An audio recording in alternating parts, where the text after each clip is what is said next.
Greek authorities have rendered safe a naval drone carrying explosives after it was discovered in the Ionian Sea by fishermen. The unmanned vessel, suspected to be of Ukrainian origin, was found in a cave near Lefkada on Greece's western coast on Thursday, with its engines still running. Greek bomb disposal experts removed its detonators and battery. Israeli attacks across Lebanon have killed at least 19 people despite a United States-brokered ceasefire, now in its third week. In a statement on Saturday, the Lebanese Ministry of Public Health said an Israeli attack on the town of Al-Saksakiyeh in the southern Sidon district killed at least 7 people, including a child, and wounded 15, including 3 children. Al Jazeera's Tarek Abazuaz reports from al-Shati refugee camp, where families search through the rubble after overnight Israeli airstrikes despite a ceasefire. Residents described the attacks as a breach of the truce, saying they lost shelter, belongings, and the only places they had left to stay. The parent company of Donald Trump's social media platform, Truth Social, has reported a loss of more than $400 meters in the first quarter of 2026, driven largely by the slumping value of cryptocurrency assets. A March 31 company filing shows that Trump Media and Technology Group, TMTG, reported revenue of about $870,000 for the first 3 months of the year, with a 6% rise in net sales.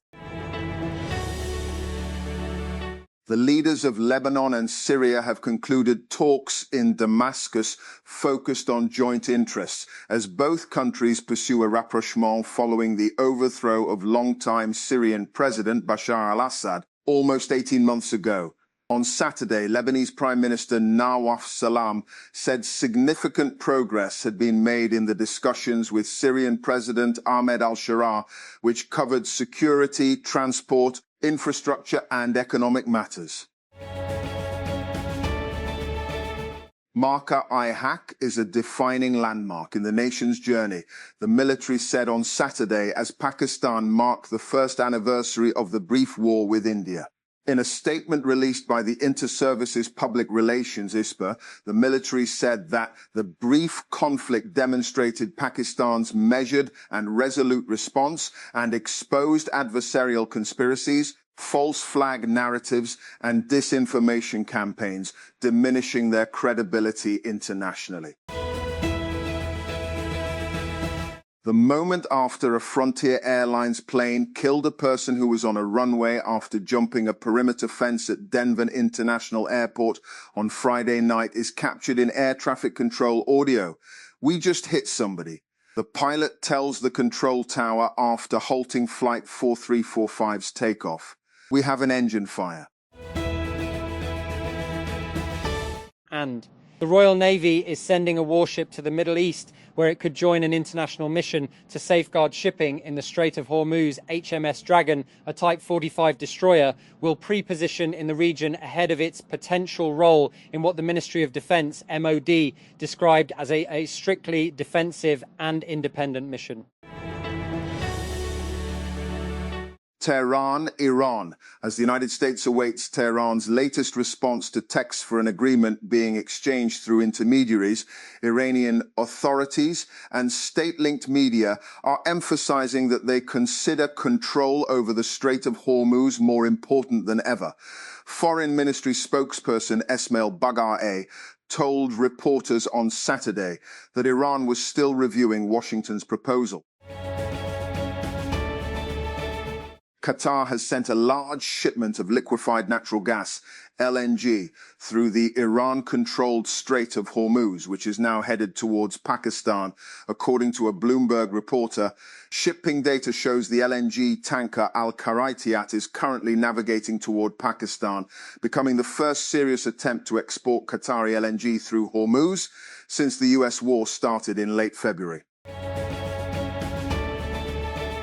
And the Sindh government has announced advance payment of salaries, allowances and pensions for Muslim government employees and pensioners ahead of Eid al-Adha.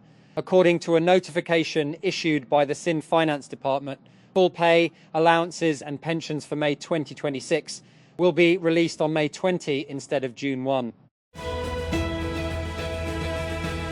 Prime Minister Shehbaz Sharif said on Saturday that Pakistan can neither be intimidated nor subdued by any aggressor as the nation marks the first anniversary of Marka-i-Haq, last year's confrontation with India, beginning with the April 22 Pahalgam attack and the subsequent military conflict, which resulted in a resounding victory for Pakistan until the ceasefire on May 10 is now referred to by the state as Marka-i-Haq, Battle of Truth. Islamabad. The PTI has demanded the formation of an independent judicial commission to conduct a transparent, impartial and credible probe into the events of May 9 to bring the suspects to justice. The party has termed May 9, 2023, one of the darkest days in Pakistan's political history when former Prime Minister and PTI founder Imran Khan was arrested from the premises of the Islamabad High Court. He is currently incarcerated in Rawalpindi's Adiala jail, where he is regularly denied meetings with family members and party leaders. And media watchdog Reporters Without Borders, RSF, has condemned Niger's suspension of 9 French media publications as the military government continues to crack down on journalists. Niger announced the suspension on Friday, citing repeated dissemination of content likely to seriously jeopardize public order, national unity, social cohesion, and the stability of the institutions of the Republic.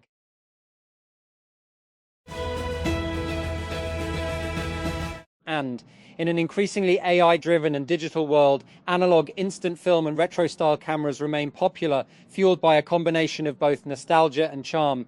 Instant cameras in particular and stand out for their simplicity and an experience that has remained largely unchanged over time.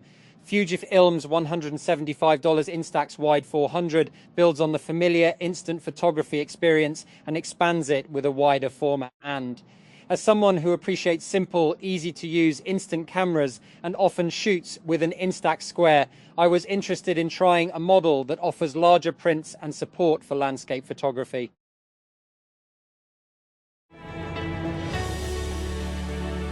And dozens of candidates scheduled to appear in the Federal Public Service Commission's FPSC General Recruitment Test Phase I 2026 were left stranded outside exam centres after staff at some venues reportedly appeared unaware that tests were due to take place.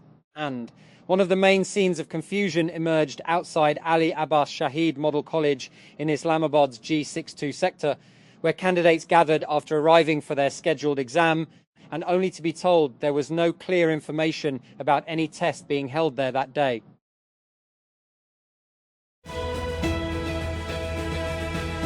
Punjab schools and colleges may begin summer vacations earlier than usual as the provincial government reviews the academic calendar amid rising temperatures and heatwave concerns across the province.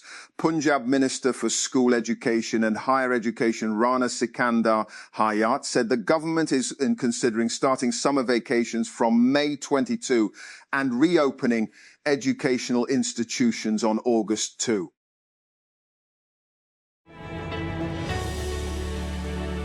And a well-known bakery in Islamabad's Blue Area was reportedly raided by the Federal Board of Revenue, FBR, with the outlet also said to have been temporarily closed to the public. The bakery in question is Tehzeeb, one of the capital's most recognizable food brands, and news of the reported raid quickly spread on social media, where customers also began sharing pictures of receipts and tax charges.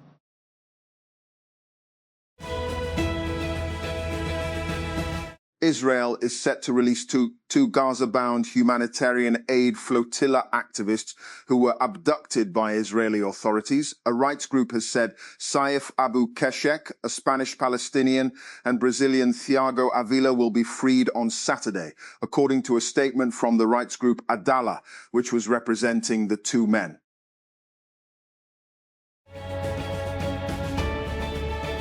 And a person has died after jumping an airport fence in the US state of Colorado and being struck by a Frontier Airlines plane, according to authorities. Denver International Airport said the unusual incident occurred late Friday after the unidentified individual gained access to the tarmac.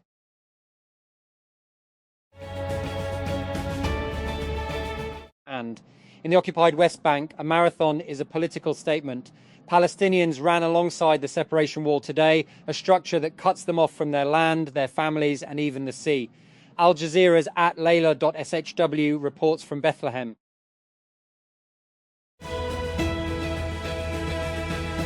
Nvidia continues to be a major investor in the AI ecosystem, committing more than $40 billion to equity investments in AI companies. And that's just in these early months of 2026, according to CNBC. Much of that total comes from a single bet, a $30 billion investment in OpenAI. But CNBC reports that the chipmaker has also announced 7 multi-billion-dollar investments in publicly traded companies, most recently deals to invest up to $3.2 billion in glassmaker Corning and up to $2.1 billion in data center operator IREN.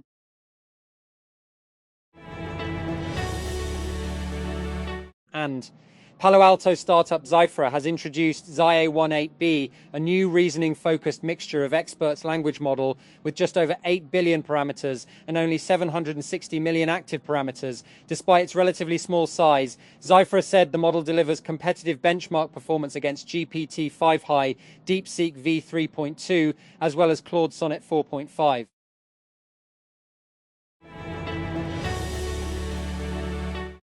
Huawei has introduced 2 new smartwatches designed for children, the Watch Kids X1 and Watch Kids X1 Pro. The devices were announced globally during Huawei's innovative product launch event alongside the Watch Fit 5 series, Watch Ultimate Design Spring Edition and Watch GT Runner 2 Racing Legend Edition.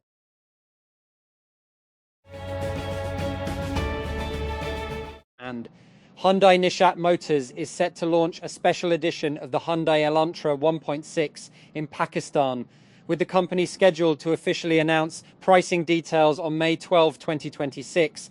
The automaker shared the announcement through a teaser posted on its official Facebook page.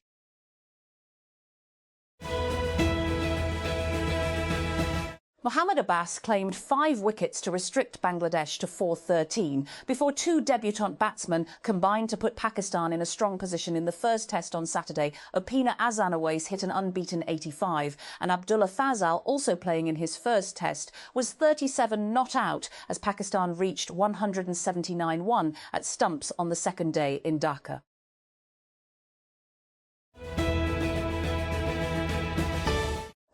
Hungary's new Prime Minister has officially been sworn in, almost a month after he swept away his predecessor, Viktor Orban, in parliamentary elections that brought an end to his 16 years in power. Peter Magyar, 45, who leads the centre-right Tisza party, propelled into office on promises of change after years of economic stagnation and strained ties with key allies under Orban.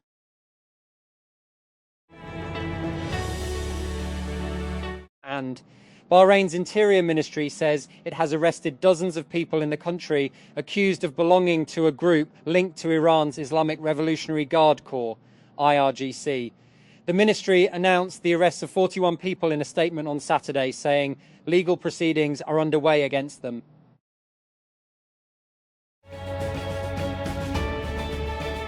Major new development projects have been approved in Lahore, including a 5-star plus hotel built to international standards, as CBD Punjab pushes ahead with fresh commercial expansion in the city. Among the key projects is the Regalia, a luxury residential scheme that is expected to become one of Lahore's flagship high-end developments. The project will be built on a 7.1 canal plot in the CBD Cade district.